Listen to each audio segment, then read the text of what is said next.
当今的相亲现状，农村是一群男人抢一个普通女人，城市是一群女人抢一个优质男人。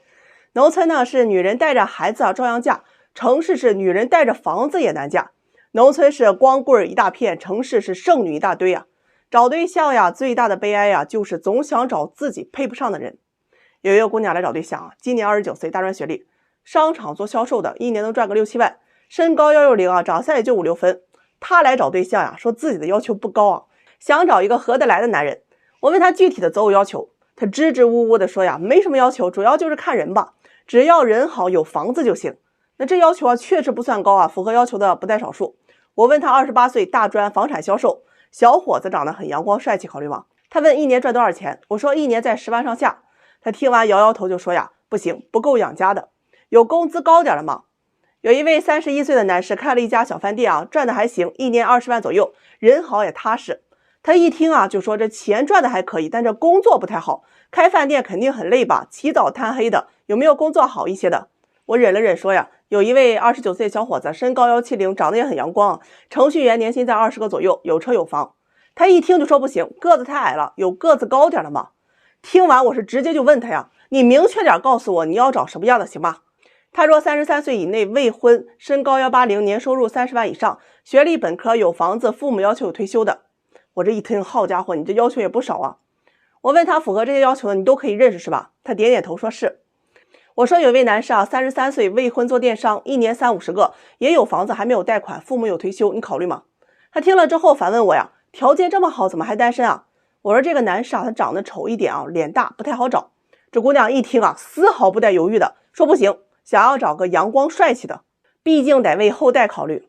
我又给他找了一位32岁的男士啊，做销售经理，常年出差，年收入20万左右，个子很高啊，长得也很好。这姑娘一听啊，说不行，要找个离家近的，得陪着自己的。气得我呀，忍着又给他找了一位中级版，男方29岁，长相很帅，合眼缘，身高180啊，有车有房，月薪2万多，这性格也温柔有担当，不抽烟不喝酒不打游戏，父母有退休。他一看啊，终于满意了啊。结果男士资料卡上写着不会做家务，这姑娘又说啊，不行，希望找个会做家务会做饭的。那一瞬间真的气得我不打一处来呀！王八赶紧劝我忍一时风平浪静，千万别得乳腺增生啊！我反正呢也是没好气儿怼了他啊，你这儿不行那儿不行，挑挑拣拣，自己大专要找本科，自己160要找180，自己长相5分要找8分的，你拿我这当女娲了，你可以给你造人了是吧？前面信誓旦旦的说了半天的鸡毛蒜皮，后面又出了一堆小要求，结果前面的要求都当放了屁了。总结一圈下来，就是要找个长得帅的又多金，情商高的，还得会赚钱的。那你找我干什么呀？你找王思聪去啊！最可恨的啊，莫过于没感觉这3个字。鬼知道你嘴里的合眼缘没感觉到底是什么标准啊？光有感觉这3个字啊，就造就了多少大龄剩女啊！虚头巴脑整了一堆，这叫什么？思路不清加认知错误，真的是王八想骑凤凰，白日做梦了。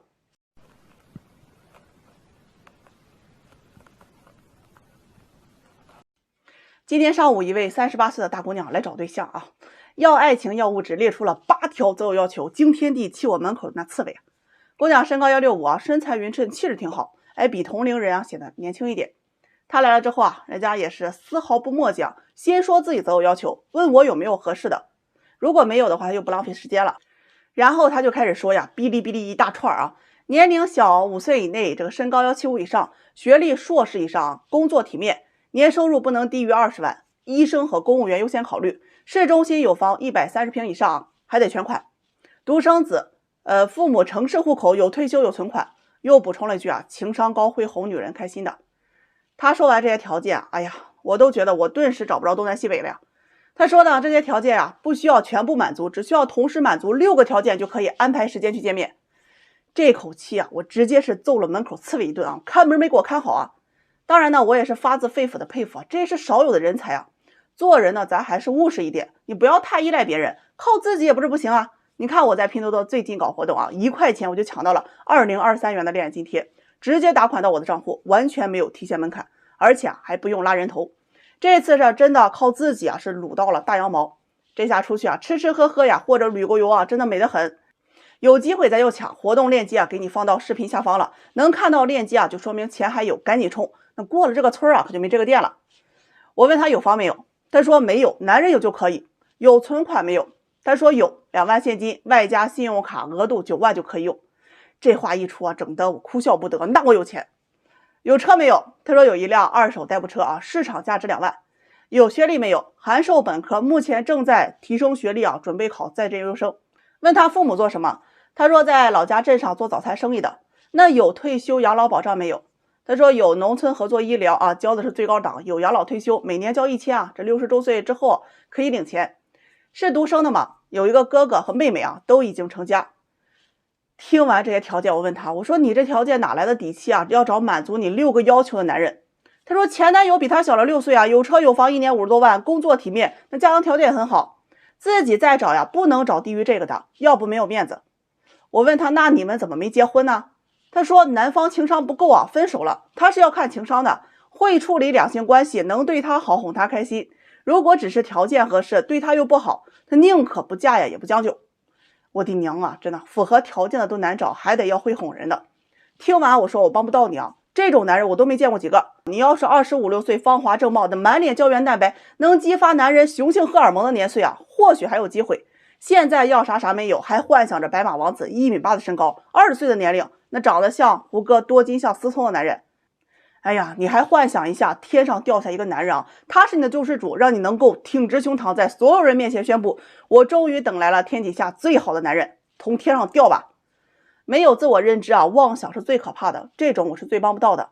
最后呢，这个姑娘说可以放低要求啊，说满足5条也行。我说我这边啊确实渺小，符合你3条的我都难找。她听完了转身就走了，说要去找别人给介绍了。38岁这个年龄段的女人啊，她本来是可以自带魅力的啊，咱就说聪明的，上得厅堂下得厨房，温柔在床，就这3招啊，能把男人拿捏得死死的。男人就是对这种女人的是无法抵挡啊，但绝大多数大龄剩女们啊都做不到，认知不清，挑3拣4，没本事又慕强，所以择偶范围无限变小。可能有的人真的不配结婚啊，只能活在幻想当中。好了，我要去给池里的王八和刺猬们开会了啊，最近不好好看门了。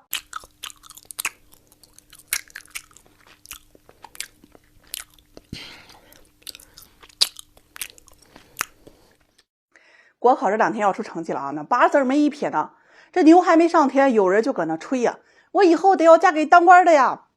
昨晚呢，一对分手的情侣啊找我调解矛盾的，是调解分手的呀。哎呀，这年头啊，这种苦逼活啊，以后啊咱可不能接。这5年前呢，男士啊大专毕业做销售的，自己挺努力，1个月能挣到1万左右，这个钱已经不低了吧。当时呢谈了一个同校的女朋友，但是人家是本科啊，学的是设计。同年毕业，工作大环境啊不太友好，女朋友啊就在家里准备考研，男友呢就在外辛苦的搬砖呢，是一点点供养她，每月呢给她交着房租水电，额外再给3000元的生活费，还不定期的呀给她结算着花呗。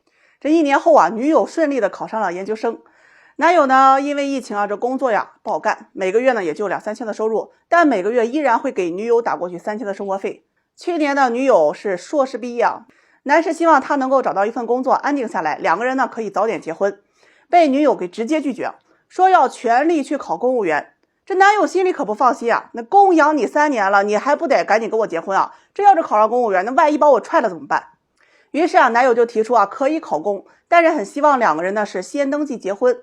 谁知这个提议啊直接把女友给气着了啊，那就跟炸了毛的豪猪一样，说什么我也不同意。最后呢，2人又约定好可以考公，但是不管考不考得上呀，出了结果立马就登记结婚。双方都同意，于是男友又开始辛苦的搬砖，又供养了女友1年。就在前天的时候，这国考啊马上就要出成绩了嘛，女友提出分手，理由是2人性格不合，男友不接受啊，认为女友啊肯定是因为马上就要出成绩了，怕和自己结婚啊连累他，所以才分手。女方听了之后辩解说呀，已经都没有感情了，在一起也没有必要了。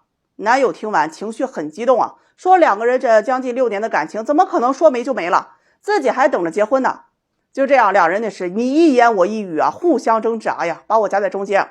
最后女方和我说了实话，说自己的研究生同学们啊，不是找了博士啊，就是找了公务员，要么就是找了个留学的。男友现在这个条件确实不是一个阶层啊，家里人根本就不同意了，在一起呢只是互相耽误。听到这儿，说实话我也不太喜欢听了啊。我问这姑娘，男方供养你这5年多的时间啊，学费生活费你爹妈干嘛去了？她说他们都是农村的，家里穷没有钱。男方听到这儿就有些控制不住啊，说自己付出了这么多年，你怎么忍心跟我分手啊？这姑娘听完呢，也是语不惊人死不休啊，说的好像你没跟我睡一样，便宜你也没少占吧。一语激起千层浪啊，两人又开始为这谁占谁便宜啊吵架。哎呀，这三观刷的我家那乌龟壳里都锃光瓦亮。吵到最后啊，这姑娘开始劝男士啊分手。两人本身就不在一个阶层了，结了婚也要离婚的。男方这边呢说什么也不甘心，觉得自己这几年付出的啊青春没有了，钱也没有了，这老婆也没有了。这时候女方说了一句话啊，真的又让我刷新了三观。我一直在努力进步，你呢？听到这儿咱也不能忍了呀。姑娘，我就不说包养这么恶心人的话了啊，我是真为你男友感到悲哀啊！你说好好一男友，干了爹的活，还没那个男友的待遇，也不知道图个什么呀？你说你也付出感情了，恕我直言，我看到的只有你在混一张短期饭票，而且还混的是理直气壮。假如你考上公务员，大概率你会觉得他配不上你，会一脚把他给踹掉，然后跑来相亲啊，就问媒人，什么样的男人才能配得上你这种颜值在线的国家公务员吧？保佑啊，你这种人千万别考上，有你这样人品的公务员，那老百姓也是遭了罪了，看不上这儿看不上那儿的。最后调解，这男方同意分手，要求给这5年的生活费啊，都是有转账记录的，一共算下来有12万多，其他的还都没算。女方觉得这钱要太多了，说自己也付出了这么多年的感情，不应该算得这么清楚，说只愿意拿出2万分手。我一听啊，这都觉得不公平啊！你大白天做梦拿人家钱怎么这么不要脸啊？都要当公务员了，给自己留点脸，这要是闹到单位，你还怎么混啊？最后这女方呀同意签了一个10万的欠条啊，3年还清，这事啊才能结束。现在呀跟以前的爱情不太一样了。我那时候听我妈说呀，我就当年考上公务员的时候，第一时间跑回家。那个时候交通也不发达，需要坐摩托车啊，摩的啊，就倒好几个村子，找到我舅妈，抱住她，第一时间就告诉她呀，我要娶你，说她有能力给她幸福了。现在呢，上岸第一件呢，先把心上人给踹了。爱一个人呢，你就好好爱啊，别那么多的利用。我一般不跟人说心里话。哎呀，这每次录视频之前，我都觉得特别好笑啊。有一对大龄男女介绍相亲啊，这翻脸比翻书都快啊。男方呢32岁，女方33岁啊。双方看过资料都是很满意的，交换照片呢也都觉得还行，就加了微信啊。聊了有1个多周啊，这男士就约这个大姑娘出来见面呀。他说还不够了解，不能见。哎，又尬聊了1个周啊，男士又去约他，他说忙没空。这给男士给整生气了，想着我求着你了还怎么地啊，就没再搭理他，也没约他了。结果过了3天啊，这女方主动发信息说呀，今天晚上有空，希望男士能够去接她啊。男士一听啊，立马梳妆打扮的去女方家楼底下去等她。结果在车里愣是等了2个多点啊，总算见面了啊。男士感觉还行，就在吃完饭之后送她回家的路上呀，主动提出下次放假呀有没有时间再约她出来。女方直接回复了一句啊，说到时候再说吧，不一定有空。这话一出呀，给男士整得够呛呀。回去之后啊，男士也发信息给他，对方呢也是有句没句的回着，也从来没有主动问过男方。男方就想着就这态度啊，绝不当舔狗，于是呀又不联系这个女士了。结果人家女方呢找我来了啊，说男士对他爱答不理。我呢也不知道什么情况呀，我就找过去之后啊，这男方说呀，这女方对他爱答不理，他也不愿意做舔狗。我问女方到底是什么意思，他说希望男士能够再追他一下，他再考察考察看看。听完我也是特别无奈啊，你要是愿意接触，你就主动跟着男方说说话，多见个面。他说呀，希望我理解他的年龄，他已经不是年龄小的女孩了，对恋爱呀没有那么多的期待，还是现实一点好。听得我真的是很费解啊，你都已经相亲了，为什么还让人去追呢？你感觉可以你就主动去接触，感觉不行那就不聊了嘛。最后呢又沟通了他说自己对男士的感觉还可以啊，印象不错，希望男士能够更加主动一点。好了，我把这个结果告诉了男士啊，人家男士又来了动力了啊，又每天开始找他聊聊天。但女方你说他气人不气人啊？哎呀，聊着聊着就会消失，也不说干什么，也不主动打个招呼。有一次啊，这男士啊忙了一天就没有找他，到第2天发信息给他了啊，他就直接给人回复说呀不高兴，然后不搭理男士了。于是这个男士啊就赶紧啊去哄啊，去接这个姑娘下班啊，去道歉啊。男士问他是为什么不高兴了，这个不搭理他。女方说呀，是因为男士没找他。虽然没怎么因为这个事儿生气，但是还要装作去生气，让男士知道他做的不对。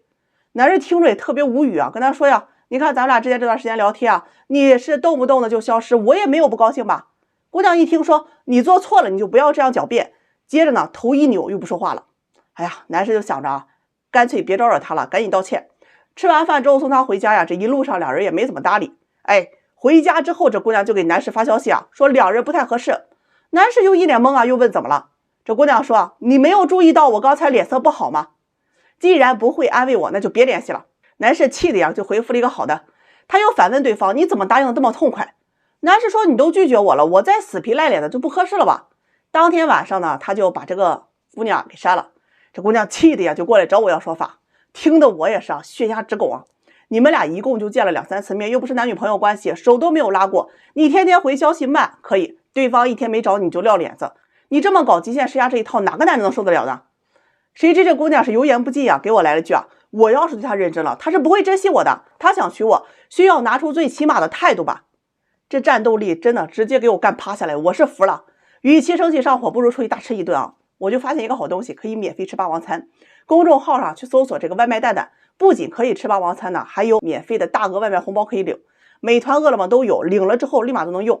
我每天都是用这个，真的省了很多钱啊！抓紧关注用起来，我得赶紧去吃了，撑死也比这气死好。快瞅瞅哈，快瞅瞅我在哪，给你们瞅瞅，快瞅瞅，快瞅瞅这。哎呀，今天我出来溜达了，相亲成个贵，生命价更高啊！周五来了一位25岁到31岁的姑娘找对象，现场惨烈这个词，我觉得真的不够表达的。11点多，25岁的姑娘先来啊，她想找25岁到35岁之间有房子、工作稳定的男士。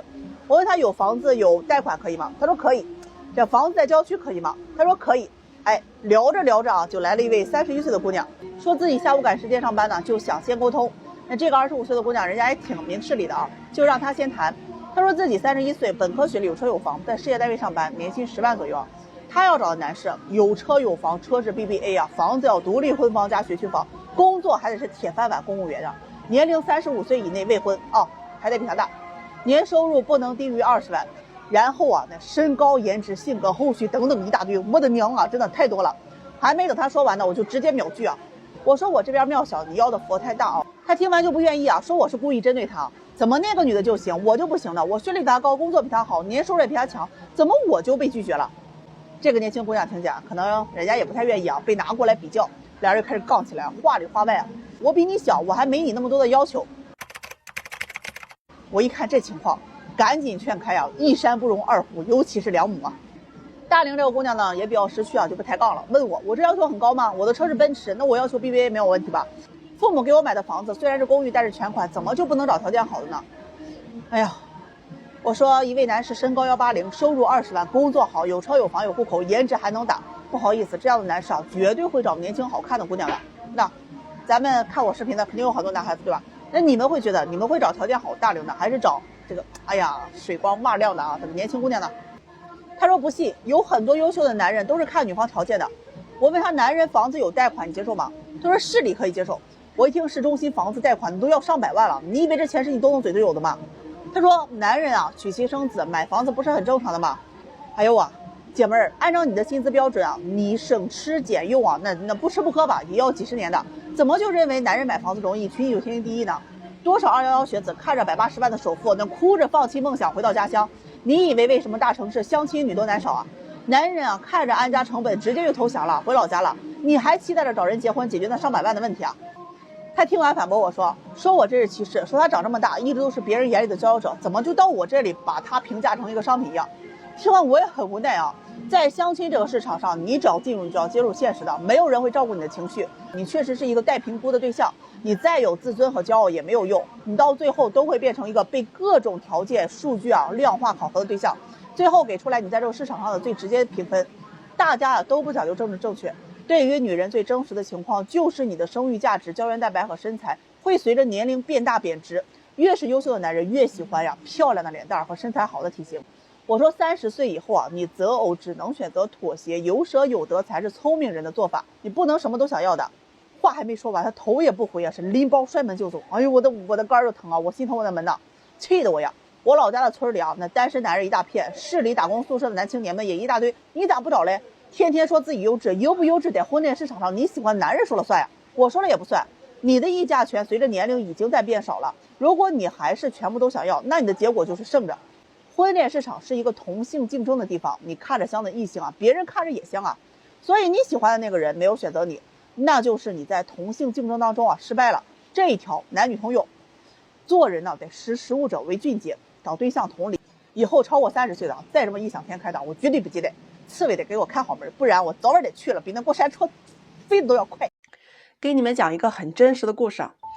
有一对男女通过相亲认识，男方是29岁，女方27岁，两人条件差不多，算得上门当户对，脾气性格都很温和，善解人意。谈了有将近1年，准备谈婚论嫁。男士呢主动问这个姑娘：“你爸妈打算要多少彩礼？”姑娘不明白啊，一脸好奇的就问男方：“你为什么不问我打算要多少彩礼，而是要问我爸妈？”男友呢是一脸正经的跟她说呀：“嫁女儿是大事，你一个人说了不算。”后面呢这个姑娘就说呀：“我不要彩礼。”男友说呀：“彩礼的事情你说了不算，你问问你爸妈。”于是呀，他就当着男友的面呀给他爸妈打电话：“妈，你跟我爸打算在我结婚的时候要多少彩礼？”女友的爸妈呢特别实在的说呀：“要什么彩礼啊？他对你好，咱呀不能把利益看得太重，容易伤着感情，只要你们年轻人好啊就行。”姑娘呢又追问：“咱们老家不是说最近几年都流行要一些彩礼吗？那我姨家的那个姐不还是要了20万吗？你们怎么不多要点，留着养个老啊？毕竟养大我20多年也不容易。”女方妈妈用很不屑的语气说呀：“自己家的事管别人干嘛？我不缺吃不缺喝的，正是因为我把你养大了，所以我才不愿意落得一个要彩礼卖闺女的骂名。再说了，彩礼和嫁妆都是图吉利的，不能带着算计心，贪这些东西啊，我心里也不安的。”姑娘问：“可是他们都说这彩礼啊都是一个保障，万一我不幸福离了，起码我们还有钱呀。”姑娘妈妈呢就说：“女儿，你这个思想呀，彩礼和你幸不幸福那是两码事，要了这么多的彩礼你就能幸福了吗？什么保障，还不是那些人为了要高价彩礼遮盖自己的嘴脸才说的。我希望你幸福，遇到人品正、肯努力、有责任心的丈夫，彩礼不重要，你幸福才重要。如果有一天你变得不幸福了，你觉得给我多少彩礼，我心里会开心吗？”姑娘继续问父母：“那你们打算给我一点嫁妆吗？”姑娘爸爸呀抢着回答说呀：“嫁妆肯定是要有的，那是我们给女儿女婿的心意，但是也给不了多少，毕竟我们也只是领一个退休工资。希望你们呀小两口能够把日子过得好一点，但你们年轻人还是要靠自己努力的，什么嫁妆彩礼啊，都是不能长久靠这些过日子的。”挂了电话，姑娘笑着对男友说：“你现在相信了吗？我不要彩礼。”男友来了一句：“啊，你爸妈真实在，你也真是，养你这么大了，你还胳膊肘往外拐，和我穿一条裤子。”姑娘说呀：“我跟你以后是一家人呢，我不拐你，那我拐谁呀？”后面呢，两人就嘻嘻笑笑的打闹起来。不一会儿，这姑娘就问啊：“那你能接受多少彩礼呢？”男友哈哈的回答说呀：“我也没有想过太多，我就合计了，我手上就这些钱，你要的话，我大不了都给你就是。但是我不能接受的是，我手上明明有1万，你却跟我要10万，没有10万却要逼着我去啃老，要去四处给你借钱，完全抛开了爱情不娶也不嫁的样子，太让人心寒了。”姑娘笑着说呀：“放心吧，那些事儿啊，永远都不会发生在我身上的。”然后男友就抱着这个姑娘，感谢的说呀：“你的理解让我愿意对你更好，彩礼啊，我也不能亏待了你。”订婚那天呢，男方出了10万的彩礼给了女方，买了3金，买了新衣服。女方父母呢陪嫁了6万，外加电视机、洗衣机、冰箱、洗碗机、3台空调以及一套实木家具和床上所有的用品。在现场的女方爸爸说呀：“我有一个很爱的女儿，还有一个很努力的女婿，他们性格合适，彼此恩爱，我们从一个小家变成了一个有爱的大家，他们是我这人生当中最珍贵的财富。”结婚之后的3年，女方生了2个孩子，男方在外面打拼工作，家庭和睦幸福，所有的干劲儿都在工作上面，从年薪5万的业务员一直干到了10万的主管，又到了年薪30万的经理，生活美满，工作也越来越顺利。每谈起当初结婚要彩礼这个事情，男士就会觉得很幸福，说自己遇到了一位善解人意的妻子。幸不幸福跟彩礼多少没有关系，也许啊，这才是要彩礼最好的态度。有一对情侣打仗找我咨询啊，要我给评理。女方说啊，谈了3年的感情，我要20万彩礼多吗？男方说呀，谈了这么多年，彩礼不应该给这么多。哎呀，吵得我那是脑袋嗡嗡的啊，也让你们给刺激刺激。说来话长，咱呢也长话短说啊。两人都是4线城市，男方29岁，是一名会计，年薪在8万左右；女方大专学历，是27岁啊，客服，年薪在6万左右。双方父母都是农村的，自由恋爱谈了3年多啊，同居2年，感情一直都很好，双方父母都见了，也都同意。去年呢就开始商议啊这结婚这事儿了。哎呀，一到商议结婚这事儿啊，他一定就容易出事儿。先是男方买了一套2手的学区房啊，位置挺好，市中心。女方对此房是极其的不满，要求卖掉旧房换新房，理由是啊，房子没有电梯，住顶楼还漏雨，顺便表达了对保安大爷的不满。快80岁了哈，耳背啊还看门，这治安都没有保障，邻居的平均年龄都在70岁，他心里是极度不爽。男方听完呢，安慰她，这房子位置好，重点学区房，市中心，商业机啊，配套多繁华。女方呢就是我不听我不管的态度。最后男方妥协，同意卖房买新房。然后就是彩礼这事儿，也是两人啊找我要说法的重点。一提到这儿呢是要命啊。女方说呀，要20万彩礼那是有原因的。这第一啊，家里边那边的风俗都是20万打底啊，低于这个数啊，他爸妈没有面子。第二呢，家里姐妹结婚啊，都是新车新房，彩礼38万的都有。男方听到这个观点呢，急的是上蹿下蹿要表态啊。女方是直接打断啊，让男方闭嘴。这第三呢，是两人谈了3年多的感情了，要20万彩礼他不多，就是想要一个态度。这钱呢是给他爸妈的，也是孝顺他呀，把女儿养这么大。说完理由啊，这姑娘就问我，老师啊，你给评评理，这钱我要的合理吧？哎呀，那一瞬间啊，真的特别想在地上抠一块砖啊，拍拍自己。我问男方对彩礼的意见，他说两人谈恋爱以来啊，这自己没攒下钱，生活开支基本都是他来承担。结婚啊，买新房要花钱，办酒席还要花钱。这还没等说完呀，女方就气得要命啊，说男士啊是句句不离钱，这钱重要呢还是感情重要？好了，为此两人又大吵了一架。男方说呀，正因为有感情，你跟你爸妈少要点。女方不同意，说我跟了你这么多年了，凭什么要少要啊？你应该多给我一些。他俩吵得我那耳朵瓜子里真的像进了一个电线杆子，呲呲冒火。男方说呀，自己还有存款不到10万，买房子和装修啊也都要等着花钱，他最多呀就能拿出10万块钱，或者借钱啊给20万彩礼，但是希望女方能够陪嫁回来至少6万。女方听了那是坚决不同意啊，就跟吃了泡药一样，说谈了几年的感情还真能算计啊，给彩礼还要跟我要嫁妆呢。吵得激烈的时候，女方说呀，分手啊你也找不到要10万彩礼的。男方回了句话呀，我再找啊花20万我也愿意，因为我们压根没感情。就冲这句话呀，一场大战爆发了啊！女方怒发冲冠，给气走了。很多人都问我啊，谈了好几年的感情，应该要多少彩礼合适？首先，女孩子们，你要彩礼多少，你得看他的家庭条件和他的工资水平。他没钱，你不能让他割腰子卖肾吧？其次，你不能只进不出，你要考虑陪嫁多少，风俗还要讲究陪嫁的。你明知道他家条件不太好，还非要说你们那地儿就要这么多，那你就是非蠢即笨。你们两个人比很多人结婚的优势就是在于有多年的感情。你这样不顾及男友和他家里情况，不顾及你们的感情，就算你拿了钱结了婚，对你能有什么好处呢？你们还要一起生活吧？结果人家一家人对你都有意见，你真是糊涂啊！谈了多年的感情，更应该相互理解对方的不容易。他有钱看在感情上可以多给你一些，他没钱看在感情上你就少要一点，而不是谈了这么多年的感情就成了你要逼他拿彩礼的筹码。你以为男方只有彩礼吗？结婚、喜酒、3金等等，这些都是钱啊！听到这儿，那有的仙女就说了啊，我谈了那么多的感情，他连彩礼都不给我，这种人我还不如不嫁。那既然这样，还谈什么恋爱呀？直接相亲找个有钱的不就好了？谈生意啊，咱就打开天窗说亮话，我要彩礼20万，看谁娶你。不，你可以要1个亿。买卖谈不拢，赶紧下一场啊！千万别再找个没有钱的男朋友，还非得结婚逼着他拿钱，你这不是自相矛盾吗？王八都得替你痛苦啊！说的是。上午我们办了一场相亲会啊，那是有人欢喜有人忧啊。参加相亲会的这个95后啊占多数，这男人女人一多啊，他戏就多。然后就发生了一件特别有意思的事情啊，跟你们唠唠。有一位男士呢是93年的研究生学历，有车有房呀，上市公司上班啊，年收入在30万左右，父母都是公务员。小伙子长得也很帅哈，哎呀，身高呢1.8米几，身材也很好，会打扮。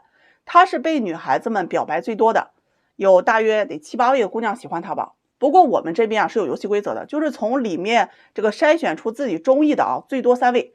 男士估计呢是看眼缘，就从中啊选择了3位长得最好看的。人家3位这个女孩子啊一排啊站好之后就开始轮番表演了。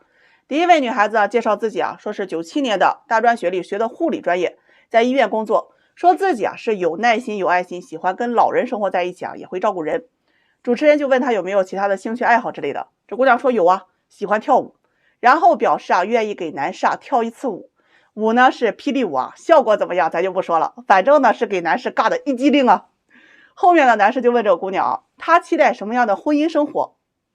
这姑娘听完就说呀，想做全职太太，在家里照顾老人和孩子。